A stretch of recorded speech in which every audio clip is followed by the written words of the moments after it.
श्री राम लालम प्रभु मीशमासे गुरूणां च गुरुं वन्दे रामलालं महाप्रभु सद्गुरुं चमनं नित्यं प्रार्थये योगसिद्धये। ॐ यो ब्रह्माणं विदधाति पूर्वं यो वै वेदांश्च प्रहिणोति तस्मै तदेव आत्मबुद्धिप्रकाशं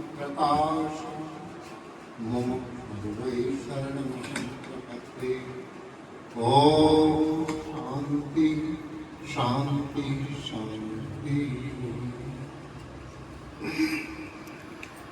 करुणा सागर सदैव वंदनीय परम पूजनीय श्री करुणामयी जगत जननी परांगा सद्गुरु माता जी, हिमालय की सूक्ष्म शुद्ध योगात्मा एवं प्रभु जी के प्यारे प्यारे हम आदरणीय राजेश ठाकुर जी के इस पवित्र योग आश्रम विलासपुर में कल से श्री प्रभु जी के चरण कमलों में योग का दिव्य सत्संग और योग की अलौकिक चर्चा का श्रवण कर रहे हैं। हमें एक बात का अवश्य बोध होना चाहिए कि योग का अर्थ संस्कृत के शास्त्रों में सिर्फ और सिर्फ समाधि किया गया है। युजिर धातु से समाधि अर्थ निकलता है उसका। तो योग का लक्ष्य भी समाधि है। और ये जो अष्टांग योग है जिसके बारे में योग महादिव्य रामायण में श्री प्रभु जी के दिव्य चरित्र में कहा गया है कि अपने गुरुदेव अपने सुमेरु पर्वत पर महाप्रभु सदाशिव के चरण कमलों में जाकर के प्रभु जी ने अष्टांग योग की पारंपरिक दीक्षा और शिक्षा ग्रहण की। अष्टांग योगी धरती पर बहुत दुर्लभ होते हैं। अष्टांग योग जिसके 8 अंग बताए गए हैं और उन 8 अंगों में से 2 ही अंग ऐसे हैं जो दृश्य हैं, जो दिखाई देते हैं। शेष 6 अंग दिखाई नहीं देते, वो अदृश्य है। केवल आसन और प्राणायाम ये 2 अंग दिखाई देते हैं कि योग का अभ्यास किया जाए, लेकिन उसके जो 6 अंग हैं वो दृष्टिगोचर नहीं होते। तो वास्तव में एक बहिरंग योग है और एक आभ्यंतर योग है। बहिरंग योग में योग के शुरू के 5 अंग आते हैं और आभ्यंतर योग में योग के का जो 6वां 7वां 8वां अंग है वो योग के आभ्यंतर अंग है, जो आत्मा को जागृत करते हैं, आत्मा में प्रकाश करते हैं।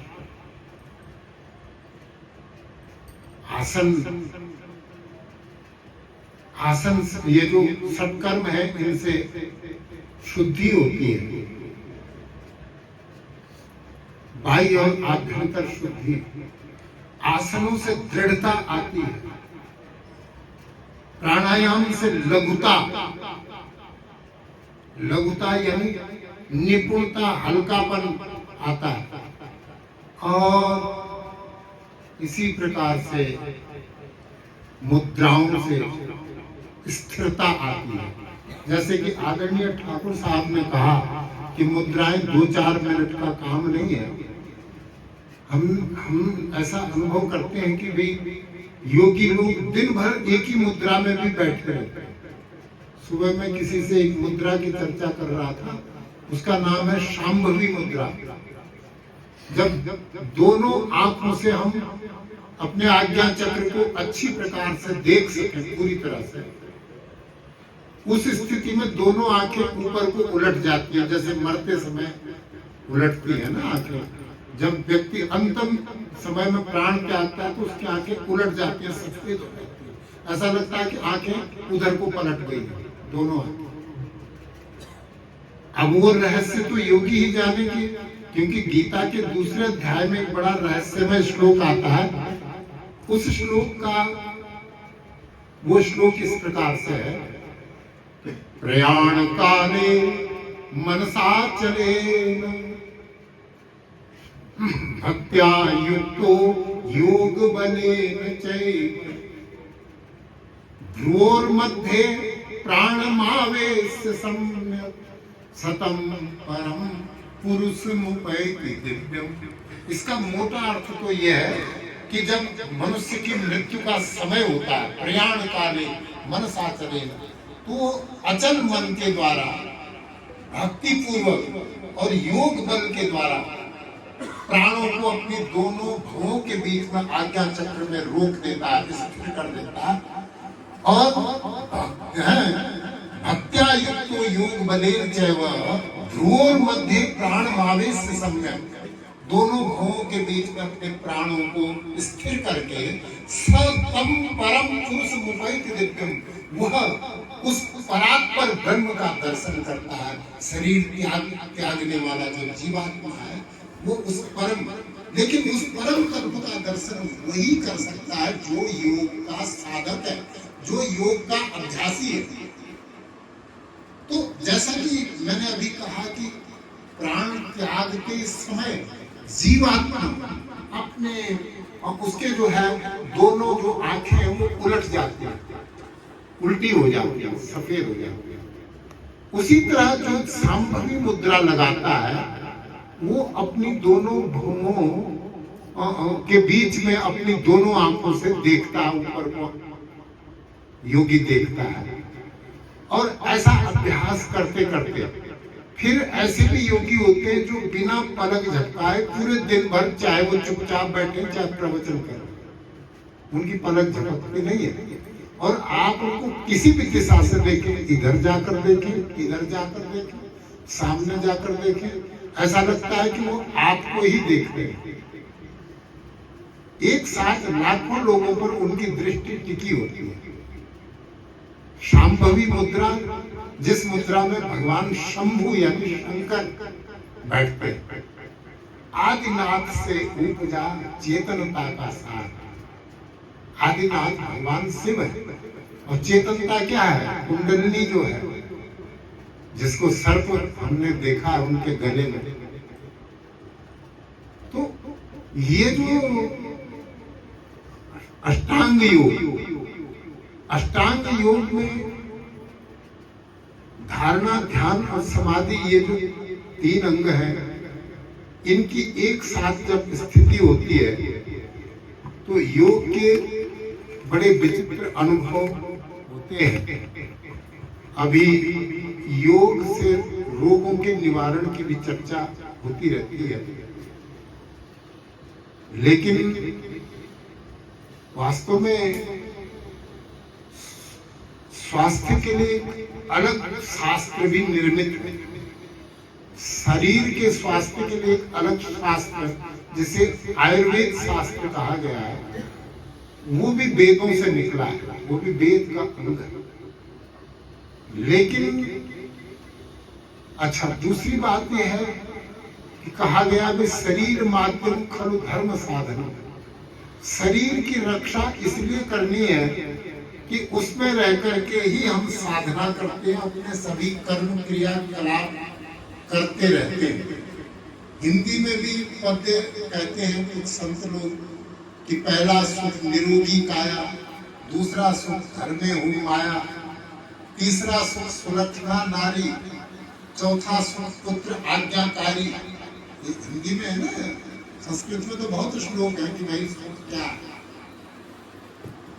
लेकिन जीवन का उद्देश्य केवल काया को निरोग ही करना ही नहीं है। जैसा कि ठाकुर साहब ने कहा कि हम अपना ध्यान केवल शरीर पर ही केंद्रित न करें। असल में शरीर को निरोग रखने के लिए दोनों समय सुबह और शाम योग के साधन बताए गए हैं, लेकिन बाकी पूरे दिन रात मंत्र जप का विधान गुरुजी ने हमको बताया है कि बाकी सब समय मंत्र का जाप करना है। अभी चर्चा जैसे हम सुन रहे थे कि बहुत समय से साधना करने वालों में भी राग द्वेष के सूक्ष्म दोष देखे जा सकते हैं। जैसे कि हीरागिरी, जो वहां ब्रह्मपुरी में हीरागिरी नाम के योगी थे, या और कोई, तो उनका निवारण जो है शारीरिक क्रियाओं से नहीं होगा। उनका जो निवारण है वो होगा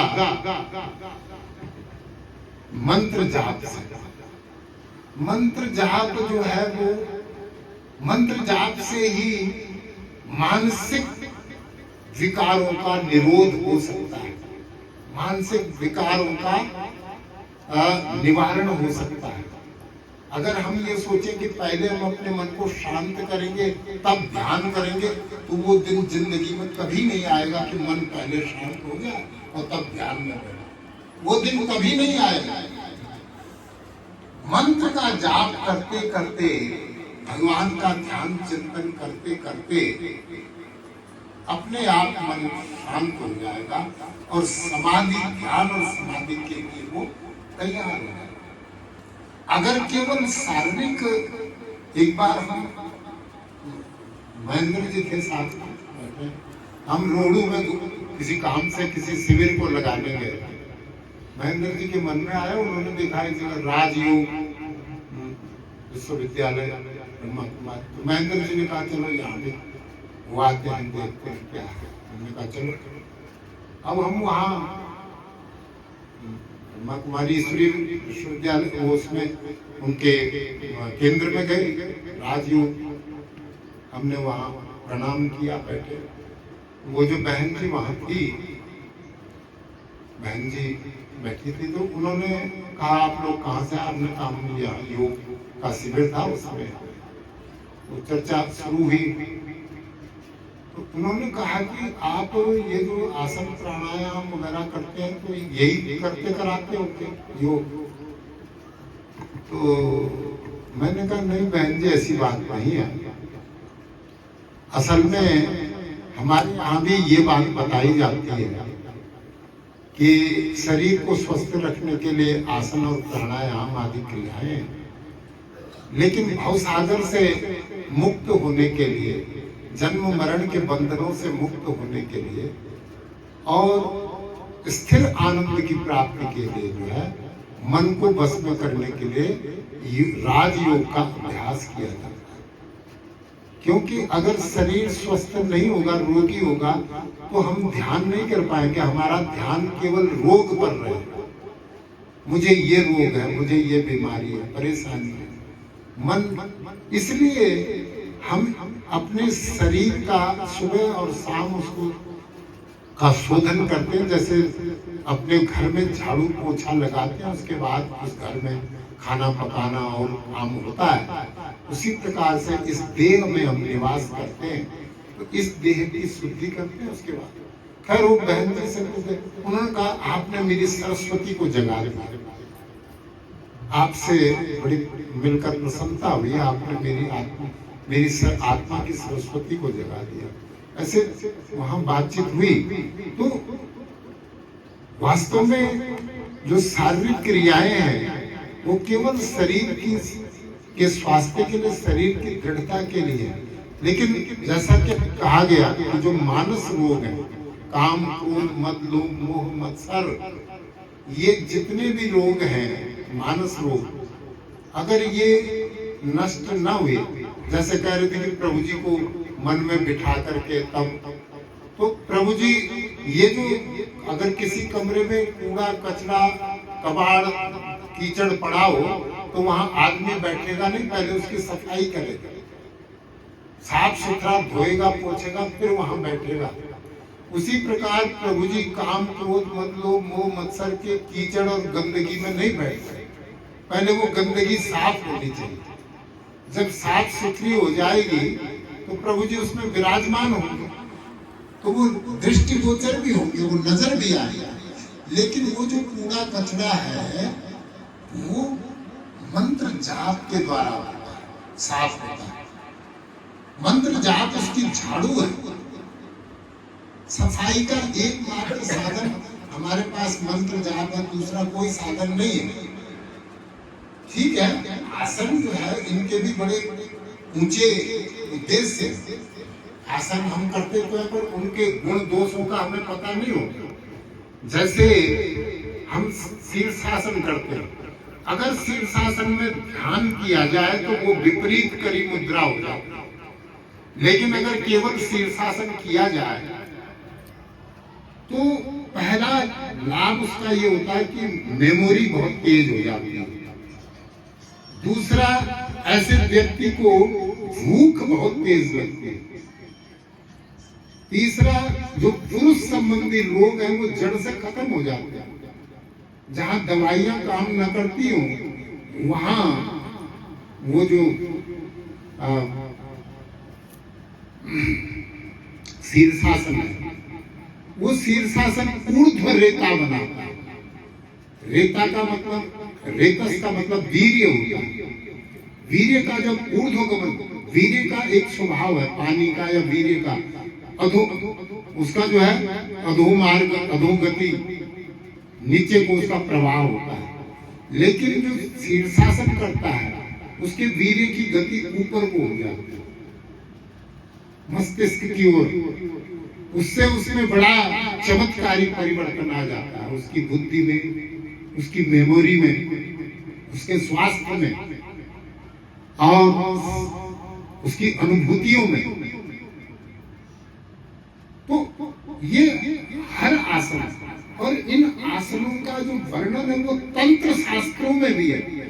अभी तक हमें यही पता नहीं कि तंत्र शास्त्र लिखे किसने। जैसे रुद्रयामल तंत्र है, संस्कृत में बड़े गजब के ग्रंथ है। रुद्रयामल तंत्र किसने लिखा? मैंने पढ़ा जरूर है पर लेखक का कहीं कोई नाम नहीं। उसमें शिव पार्वती की वार्ता है, बातचीत है। उसमें सब आसनों का वर्णन है, जितने भी ये आसन आप करते कराते हैं। वो ग्रंथ कब लिखे गए, किसने लिखे, इसका ना उसमें लेखक का नाम है ना पता है। लेकिन जिसने भी वो लिखे वो अवतारी पुरुष हुए होंगे जिन्होंने वो लिखे। रुद्रयामल तंत्र में सब आसनों का वर्णन है। कृष्णयामल तंत्र है, उड्डीस तंत्र है और दामर तंत्र है, मुंडमाला तंत्र है। तंत्र ग्रंथ, तंत्र शास्त्र के बड़े रहस्यमय ग्रंथ हैं। उनमें भी योग का बड़ा वर्णन है। तो वास्तव में योग का जो शुद्ध अर्थ है उसका अर्थ है समाधि। योग मीन्स समाधि, समाधि मीन्स योग। और योग का एक ही उद्देश्य है कि जैसे हम योग का जो अर्थ समझते हैं, गुरु जी ने भी जैसे कहा है कि केवल प्रातः सांझ क्यों हरदम गुरु को ध्याए, ऐसा साधक जगत में बहुड़ी न मुड़कर आए, बहुड़ी न मुड़कर आए। तो ये जो 84 लाख योनियों का चक्कर है, जो बार बार जन्म मृत्यु है और जन्म लेकर के हजारों दुखों से कि जख्म जीवन भर आदमी झेलता रहता है, उन सब से छुटकारा पाने के लिए योग की साधना है। और योग की साधना में भी मन के विकारों को नष्ट करना प्रथम उद्देश्य है योग का। मन के विकार नष्ट हो जाने पर तन के विकार भी नष्ट हो जाएंगे। क्योंकि कोई भी रोग बीमारी है वो पहले मन में प्रवेश करती है, उसके बाद तन में दिखाई देती है। आप किसी को कोई बुरा वचन बोल दो, यही पर अभी उसके मुंह से पता लग जाएगा, एकदम केस चेंज हो जाएगा, एकदम और पूरा पता लगा। तो हम जितने भी यहाँ बैठे हुए हैं, हम सब, हमारी सबकी साधना अधूरी है। जिसे गीता में योग भ्रष्ट शब्द कहा गया है। योग भ्रष्ट, दुनिया में तो भ्रष्ट शब्द का अर्थ दुराचारी होता है, लेकिन योग शास्त्र में भ्रष्ट का अर्थ होता है जिसका योग आधा अधूरा रह गया और उसका शरीर छूट गया, तो उसको योग भ्रष्ट योगी कहते हैं। योग भ्रष्ट योगी मतलब, तो हमारा जो जन्म हुआ है ये इस बात का प्रमाण है कि हमारी साधना अधूरी रह गई, तभी जन्म हुआ। साधना पूरी हो गई होती तो शरीर धारण न करना पड़ता। शरीर धारण इसलिए हुआ है कि साधना पूरी नहीं हुई। उस अधूरी साधना को पूरी करने के लिए हम सब ने शरीर धारण किया, और अगर शरीर धारण किया तो रोना हंसना है ना, सुख दुख हानि लाभ, इनके जख्म भी पूरे जिंदगी भर हमारा हमको मथते रहते, बहुत बुरी तरह से तोड़ते रहते। इसलिए ये इस बात का प्रमाण है कि हमारी साधना अधूरी रह गई और हमारी मृत्यु हो गई। अब उस साधना को पूरी करने के लिए हमें दोबारा जन्म मिला है, और जितने हम यहाँ बैठे हैं हम सब हम भ्रष्ट योगी, योग भ्रष्ट योगी। इस योग शास्त्र में भ्रष्ट का अर्थ होता है अधूरी साधना वाला। भ्रष्ट का मतलब दुराचारी नहीं होता योग। तो हम सब अधूरी साधना वाले, और उसका प्रमाण है हमने शरीर धारण किया। शरीर नहीं धारण होता जब मुक्त हो जाता, जब साधना पूरी हो जाती, तो शरीर धारण करने का कोई मतलब नहीं होता। तो अब जब शरीर मिला है तो इसका पूरा पूरा सदुपयोग होना चाहिए, समय का, शरीर का।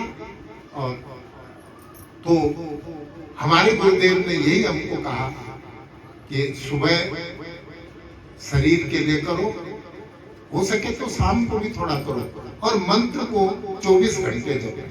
हमें तो गुरुजी ने ये कहा था, आपको क्या कहा योग का जो सब। और अंत में उन्होंने 100 की एक बात ये कह दी कि राम प्रभु का ध्यान ही जान योग अभ्यास। राम प्रभु का ध्यान ही जान योग अभ्यास।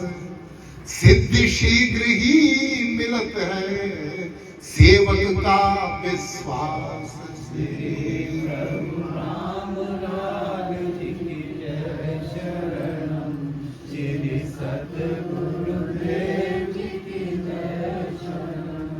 बोल श्री सच्चिदानंद महाप्रभु।